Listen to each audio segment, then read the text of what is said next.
Maka biasanya itu merupakan permulaan dari konflik gitu ya. Nah, kemudian menurut McCollum ya mendefinisikan konflik sebagai perilaku seseorang dalam proses beroposisi dengan pikiran, perasaan atau tindakan orang lain. Jadi misalnya kalau dalam satu keluarga ya, ayah maunya seperti ini gitu ya. Ayah maunya ngedidik anaknya keras, anaknya harus disiplin, nggak peduli anaknya dari masih kecil ya, dari bayi sampai SMA harus disiplin, bangun harus bareng ya, seperti itu. Sementara si ibu lebih ingin sesuatu yang lebih lebih friendly lah ya, lebih tidak terlalu ketat gitu ya, lebih nyantai ya. Jadi dan ini adalah merupakan satu konflik ya, satu konflik karena berbeda pikiran ya, berbeda tindakan ya antara suami dengan istri. Kalau misalnya tidak ada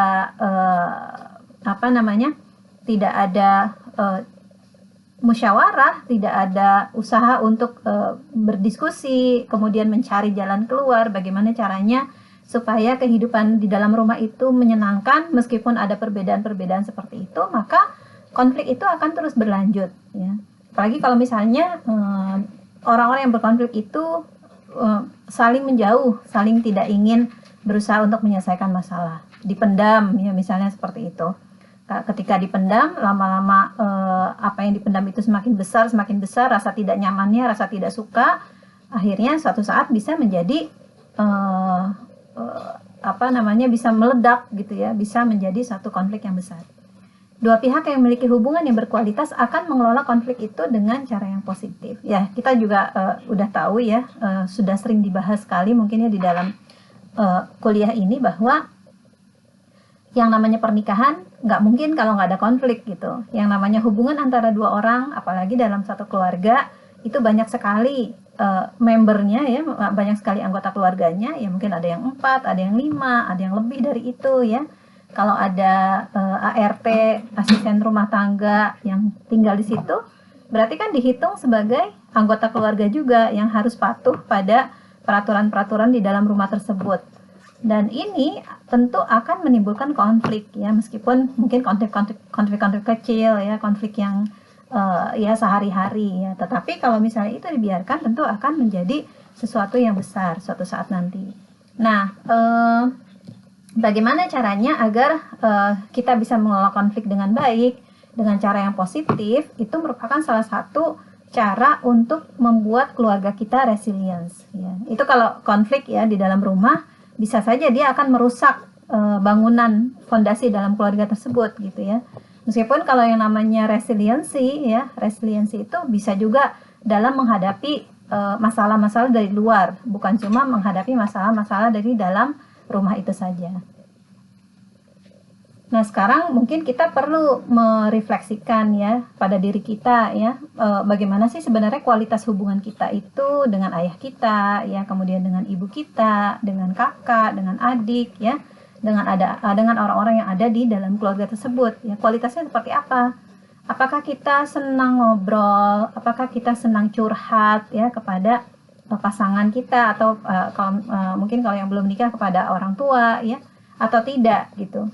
Karena mungkin salah satu tanda hubungan yang hangat ya, hubungan yang berkualitas adalah ketika kita merasa nyaman untuk mengungkapkan apa yang ada di dalam pikiran kita kepada orang-orang yang ada di dekat kita. Ya, itu ciri dari hubungan yang berkualitas. Ya. Nah, kemudian kita masuk ke materi pokok kita hari ini ya, tentang resiliensi keluarga. Ya. Menurut National Network for Family Resiliency ya, tahun 1995, arti dari resiliensi keluarga adalah kemampuan keluarga untuk menggunakan kekuatan yang dimilikinya untuk menghadapi setiap kesulitan, hambatan, maupun tantangan hidup secara positif. Ya. Jadi, bagaimana keluarga itu punya kekuatan ya untuk menghadapi kesulitan, untuk menghadapi hambatan-hambatan dalam mencapai tujuannya ya, maupun menghadapi tantangan hidup secara positif. Nah, tadi saya bilang kenapa menghadapi hambatan-hambatan dalam mencapai tujuannya ya. Setiap keluarga itu memang ada baiknya memiliki visi misi dalam berkeluarga ya. Maksudnya dia punya target-target di dalam keluarganya. 10 tahun yang akan datang keluarga saya harus seperti apa, anak-anak harus seperti apa gitu ya. Meskipun mungkin nggak terlalu saklek, tapi ada acuan ya, seperti itu. Ya, ada acuan. Dan ketika ada hambatan, maka dia berusaha untuk mengatasi hambatan-hambatan tersebut, ya seperti itu. Kemudian resiliensi keluarga ini juga mencakup kemampuan keluarga untuk kembali ke level kondisi sebelum terjadinya krisis, ya. Artinya, ketika suatu saat keluarga menghadapi permasalahan yang berat yang membuat situasi keluarga menjadi terpuruk dan penuh tekanan, maka dengan kemampuan yang dimiliki keluarga tersebut dapat mengupayakan untuk mengatasi persoalan secara tuntas dan segera kembali ke kondisi ideal atau stabil, seperti saat belum dihadapi. Makanya resiliensi keluarga ini akan bisa terlihat ketika keluarga tersebut menghadapi masalah gitu. Baik masalah yang berasal dari internal maupun masalah yang berasal dari eksternal. Ya misalnya mungkin kalau di dalam kondisi COVID sekarang ini gitu ya, ketika mungkin banyak orang-orang yang kehilangan pekerjaan, ya misalnya kepala keluarga kehilangan pekerjaan, bagaimana caranya keluarga itu untuk tetap bisa bertahan, untuk bisa tetap survive ya, untuk bisa tetap menjadi stabil kembali gitu ya, seperti sebelum terjadinya COVID ini ya. Mungkin kalau kita lihat ya keluarga-keluarga yang paling terdampak ya oleh kondisi COVID ya, misalnya ya perusahaan-perusahaan yang gulung tikar ya, karyawannya pasti terdampak, sangat terdampak gitu. Kemudian perusahaan-perusahaan pariwisata ya, yang mungkin ketika dulu sebelum COVID itu lancar-lancar saja, banyak sekali turis yang datang gitu ya, baik turis lokal maupun turis dari luar, itu mereka banyak dapat pemasukan gitu ya. Tapi ketika terjadi COVID ya, ketika pandemi ini berlangsung, maka itu semakin menurun ya. Waktu itu saya sempat menginap di salah satu hotel ya, bukan hotel sih, mungkin di semacam ya mungkin kayak hotel gitu ya. Nah itu katanya dari ratusan pegawai itu ya, yang tersisa ketika terjadi COVID ya, itu hanya tinggal puluhan aja gitu. Dan itu pun digilir masuknya karena ternyata tamu-tamu yang datang itu tidak sebanyak dulu gitu. Memang kalau dilihat dari suasananya, meskipun saat itu ramai ya, ramai orang yang datang, tapi ternyata masih banyak sekali bagian-bagian dari hotel tersebut yang nggak terisi gitu, yang kosong ya, seperti itu. Nah, belum lagi misalnya pilot pramugari yang kerjanya di bagian transportasi ya, itu juga mereka banyak sekali akhirnya beralih profesi ya. Jadi ya buka toko atau macam-macam ya, seperti itu. Nah, itu kan berarti masalah yang harus dihadapi oleh satu keluarga ya, seperti itu. Nah, terdapat sejumlah hal dalam keluarga yang diidentifikasi sebagai faktor-faktor resiko yang berpotensi memunculkan persoalan baik dari level individu, level keluarga itu sendiri ya, komunitas dan lingkungan masyarakat yang lebih luas ya. Jadi misalnya faktor-faktor tersebut antara lain kemiskinan ya. Kemiskinan itu kan berarti kan levelnya level keluarga, atau misalnya bisa juga masyarakat yang dari golongan miskin ya. Kemudian juga pengangguran ya. Pengangguran itu ya sekarang banyak sekali orang yang menganggur kan tadi terkena PHK ya. Kemudian masalah perceraian ya, ini berarti masalah-masalah yang masalah pasangan ya, masalah keluarga. Atau kematian ya, berarti salah seorang anggota keluarga yang meninggal ya. Di masa COVID ini banyak sekali juga ya rekan-rekan, kalau dari dosen sendiri ada yang meninggal gitu ya, suaminya ya, kemudian juga orang tuanya ya, atau mungkin saudara-saudara di dekatnya gitu ya. Maka itu juga termasuk salah satu masalah yang dihadapi ya, yang harus dihadapi ya, ketika salah seorang anggota keluarga meninggal.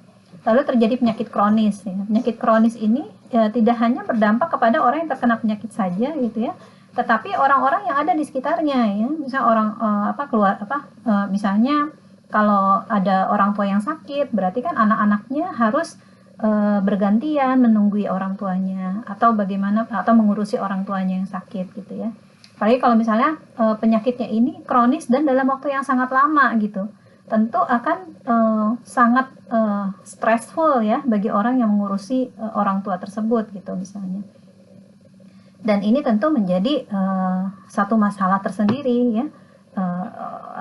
Orang mungkin ketika misalnya anaknya juga punya keluarga yang harus diurus ya, sementara dia sibuk ngurus orang tuanya yang sakit, ya itu juga merupakan satu masalah yang stressful juga gitu, yang membutuhkan resiliensi ya dari keluarga tersebut untuk mengatasinya.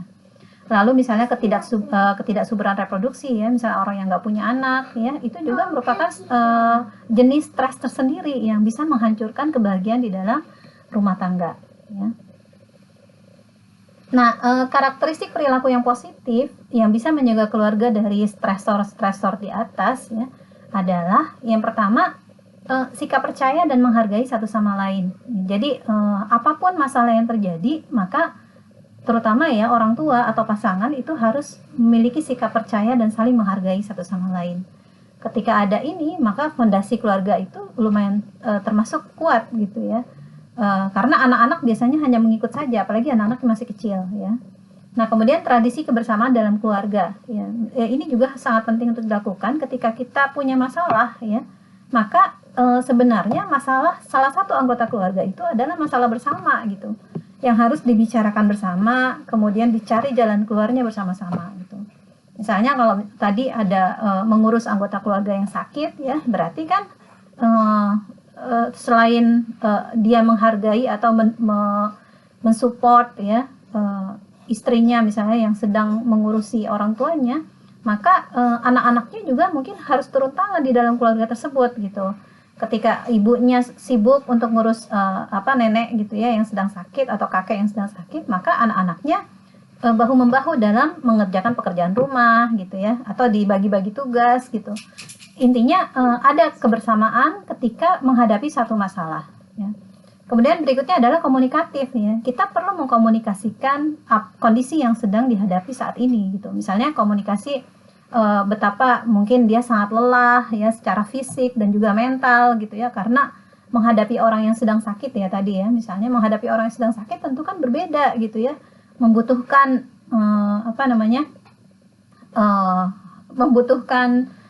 kondisi psikologis yang baik gitu, supaya dia bisa benar-benar mensupport orang yang sedang sakit itu yang mungkin dalam keadaan stres ya. Apalagi kalau misalnya ada yang terkena COVID ya, biasanya ketika terkena COVID terus harus diisolasi gitu ya. Itu bagaimana caranya supaya orang-orang yang terkena COVID itu bisa mengkomunikasikan perasaan-perasaannya gitu. Kemudian juga dari pihak keluarga bagaimana cara memberikan support yang baik supaya mentalnya tidak down ya, mentalnya tidak jatuh ketika harus melawan si COVID tersebut gitu. Karena banyak sekali orang-orang yang akhirnya mereka kalah gitu ya, mereka kalah ketika support dari keluarga tidak didapat, dan mereka merasa kesepian ketika harus diisolasi ya di rumah sakit ya. kemudian juga kooperatif ya, kerjasama ya, saling memaafkan ketika seorang diantaranya melakukan kesalahan atau hal-hal yang tidak diinginkan. Lalu komitmen yang kuat terhadap kepentingan dan kebaikan keluarga. Jadi ini komitmen ini sangat penting ya. Kita pernah bahas juga ya kemarin ya tentang komitmen dalam keluarga ya, bahwa ketika terjadi ada komitmen ya, kita tahu bahwa kewajiban kita adalah bagaimana supaya keluarga ini bisa berjalan dengan baik ya. Kemudian kita menghantarkan anak-anak ya, pasangan dan anak-anak untuk mencapai mimpi-mimpi mereka gitu ya. Kemudian juga kita berkomitmen ya terhadap janji-janji dalam pernikahan ya, yang sudah pernah diikrarkan di hadapan Allah Subhanahu Wa Taala ya. Kalau dalam Islam kan kita ketika menikah itu ya, terutama yang laki-laki itu ya, mereka berjanji ya di hadapan keluarga perempuan, di hadapan penghulu, di hadapan masyarakat yang menyaksikan gitu ya. Tetapi intinya itu adalah berjanji ya di hadapan Allah Subhanahu Wa Taala untuk membangun sebuah keluarga dengan perempuan yang sudah dipilihnya untuk menjadi istrinya, seperti itu. Nah, kemudian bagaimana caranya kita memelihara hubungan interpersonal ya di dalam satu keluarga supaya keluarga itu bisa resilient ya. Yang pertama adalah positivitas ya. Jadi di sini positivitas itu hal-hal yang positif ya, mencakup tingkah laku seperti kerjasama, gembira, optimis ya, tidak mudah mengkritik, sabar, pemaaf, dan juga membantu membangun rasa percaya diri orang lain lewat pujian. Yaitu jadi sesuatu yang positif. Jadi energi positif itu perlu ada di dalam satu keluarga gitu ya. Jadi bagaimana terutama orang tua ya, orang tua itu bisa optimis, ya, sabar, pemaaf, tidak mudah mengkritik, membangun rasa percaya diri ya, dan sering memuji ya, baik kepada pasangannya maupun kepada anak-anaknya, seperti itu. Lalu terbuka ya, keterbukaan. Yang kedua keterbukaan, yaitu memfasilitasi pengungkapan pikiran dan perasaan orang lain ya, menyatakan perasaannya sendiri terhadap hubungan yang ada dan mendiskusikan kualitas hubungan dan apa yang diinginkan dari hubungan tersebut ya. Jadi kita terbuka, apa sih yang dipikirkan, apa yang dirasakan ya. Kita merasa nyaman nggak dengan pasangan kita, anak-anak merasa nyaman nggak dengan orang tuanya gitu ya. Itu perlu dikeluarkan ya, didiskusikan juga kualitas hubungan di dalam keluarga tersebut gitu ya. Karena ini akan sangat penting sekali dalam membangun resiliensi atau ketahanan ya di dalam keluarga tersebut. Yang ketiga adalah jaminan ya. Jadi menekankan komitmen pada orang lain ya, mengisyaratkan bahwa hubungannya punya masa depan, menunjukkan cinta dan kesetiaan. Jadi rasa cinta itu harus diungkapkan ya. Rasa komitmen itu harus diungkapkan kepada pasangan ya. Dan juga mungkin rasa cinta kepada anak-anak itu juga perlu diungkapkan karena mereka nggak akan tahu ketika kita tidak mengungkapkan ya. Kemudian yang berikutnya, yang keempat adalah jaringan, yaitu meluangkan waktu untuk bersama-sama dengan teman-teman dan menunjukkan kesediaan untuk bersama keluarganya. Jadi ada waktu-waktu khusus untuk keluarga ya, kemudian juga ada waktu untuk teman-teman ya, untuk komunitas ya, untuk keluarga besar, itu semuanya ada waktu-waktunya, ada hak-haknya gitu yang harus dipenuhi oleh orang tua ya, oleh orang-orang yang ada di dalam keluarga tersebut ya. Dan kalian pun ya, misalnya kalian juga kan masih kuliah gitu ya, kalian juga harus memenuhi hak orang tua kalian untuk bersama dengan kalian gitu, untuk ngobrol ya, kemudian juga untuk ya mungkin menerima haknya sebagai orang tua ya, untuk dihormati, untuk disayangi ya, kan setiap orang pasti punya kebutuhan tersebut ya.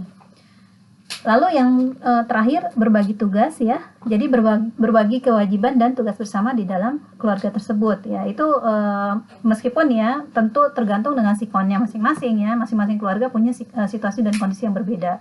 Mungkin ada yang udah punya ART di rumahnya. Nah, jadi apa yang harus dilakukan ya? Bagi tugasnya seperti apa gitu misalnya. Ya, misalnya kalau dalam mengurus anak yang masih kecil ya, itu bisa digantian sama pasangannya. Kalau istrinya mungkin ada kesibukan di luar, pasangannya dulu yang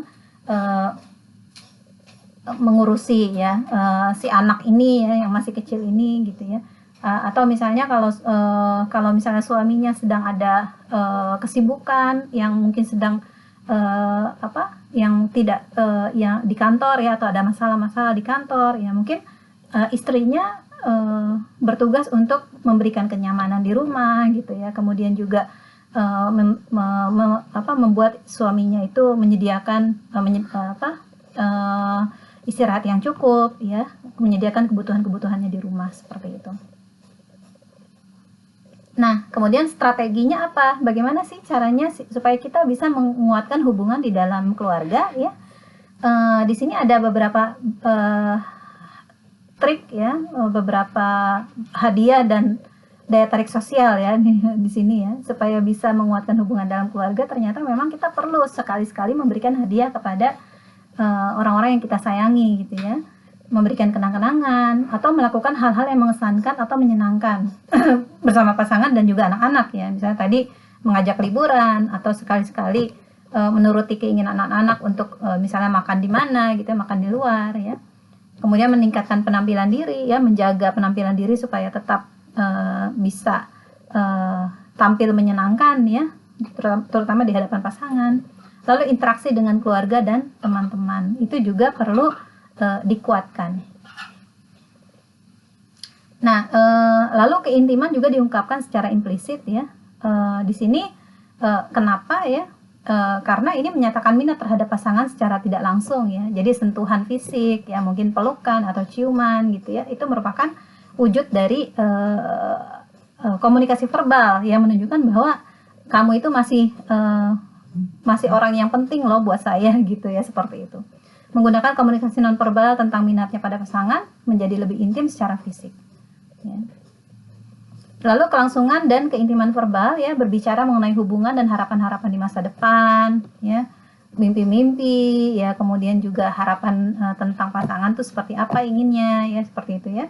Permintaan langsung akan hubungan yang lebih intim, mengungkapkan informasi pribadi yang mencerminkan keintiman dan menyatakan cinta dan perhatian, ya. Lalu kalau misalnya sudah ada konflik ya, terus merasa tidak nyaman hubungannya, maka bagaimana caranya memulihkan hubungan interpersonal gitu. Misalnya suami istri berantem ya, itu kan wajar kan ya. Nah, cuma kadang-kadang sulit untuk berbaikannya gitu. Maka bagaimana cara memulihkan hubungan interpersonal? Ya, yang pertama mengenali masalahnya apa ya, kemudian juga menyelesaikan konflik secara konstruktif. Yang dibicarakan adalah tentang masalahnya, bukan menjudge pribadinya gitu. Nah, ini yang mungkin perlu kita kuasai gitu. Misalnya ada contoh yang gampang ya, misalnya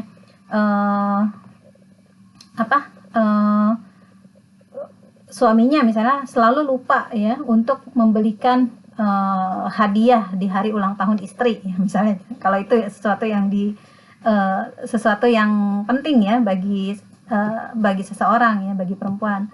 Nah, mungkin sementara pasangannya mungkin nggak terlalu mementingkan hal itu kan menjadi konflik ya. Nah, kemudian ketika ini terjadi, kemudian misalnya si perempuannya ulang tahun, kemudian ternyata si laki-lakinya nggak hafal gitu ya, atau nggak ingat hari ulang tahun istrinya gitu ya.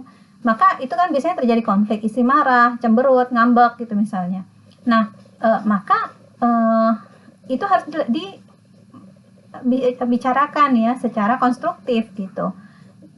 Misalnya istri akan mengungkapkan perasaannya gitu, bukan menjudge suaminya, kamu nggak sayang aku lagi ya, kamu ini dasar laki-laki apa misalnya laki-laki apa gitu ya, yang cacian makian yang keluar dari perempuan ya, dari mulut perempuan ya. Nah, ini kan bukan cara menyelesaikan konflik secara konstruktif. Tapi kalau misalnya dia menyelesaikan konflik secara konstruktif, maka dia akan mengungkapkan perasaannya, saya sedih karena kamu tidak ingat dengan hari ulang tahun saya. Saya sebenarnya mengharapkan hadiah, meskipun hadiahnya nggak perlu mahal-mahal gitu ya. Nggak perlu mahal lah, paling baby band BMW 1 misalnya. BMW sepeda ya, sepeda BMW. Nah, tapi itu adalah satu cara untuk menyelesaikan konflik secara konstruktif ya. Ajukan alternatif pemecahan masalah ya. Bagaimana nih saya masih tetap kepingin hadiahnya. Misalnya kita makan di luar yuk gitu misalnya, atau kita nginep di hotel misalnya, seperti itu ya. Atau kita jalan-jalan aja yuk, jalan-jalan ke mana lah yang murah meriah gitu misalnya. Ajukan alternatif pemecahan masalah gitu ya.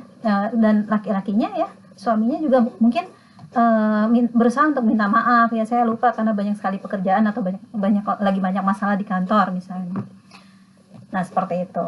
Nah, itu adalah cara menyelesaikan masalah yang konstruktif, bukan marah-marah, kemudian juga menjudge suaminya gitu ya, kemudian juga apalagi sampai mencaci maki ya, dengan kata-kata yang menyakitkan gitu ya. Karena ketika itu keluar, maka udah rekening emosi positifnya itu udah ditarik tuh. Udah berapa ditariknya gitu ya. Setiap kali dia mengungkapkan kata-kata yang menyakitkan, tentu dia akan menarik rekening emosi ya. Mungkin pernah ingat saya pernah cerita tentang rekening emosi ya, seperti itu. Lalu saling mendukung, mengintegrasikan pemecahan masalah ke dalam tingkah laku sehari-hari, dan kemudian memikirkan resiko-resiko yang terjadi ya ketika masalah ini tidak diselesaikan dengan baik. Nah, pendekatan-pendekatan untuk menyelesaikan konflik ini sebenarnya udah pernah dibahas ya di salah satu materi yang dipresentasikan oleh kelompok ya. Misalnya ada gaya destruktif dalam penyelesaian konflik ya, menghindar atau mendominasi ya. Kalau menghindar, sama-sama tidak mau menyelesaikan masalahnya, dibiarkan begitu saja, menimbulkan luka, masalahnya semakin lama semakin besar, akhirnya mungkin suatu saat akan meledak tadi. Lalu gaya dominasi ya, seseorang berusaha untuk menyelesaikannya dengan mendominasi ya, yang diinginkan, yang ingin dilakukannya gitu ya. Mungkin yang lainnya menerima, tapi kemudian tidak dengan rasa yang nyaman ya, seperti itu. Itu merupakan pendekatan yang destruktif dalam penyelesaian konflik. Lalu pendekatan yang konstruktif misalnya ada akomodasi ya, diakomodir semua bagaimana cara penyelesaian masalah ya, usulan-usulan dari setiap anggota diakomodir.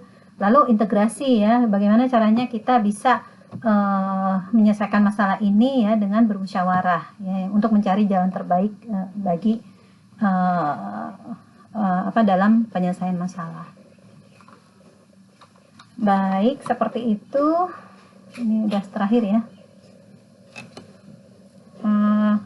Itu tadi tentang resiliensi keluarga ya. Semoga bisa dipahami.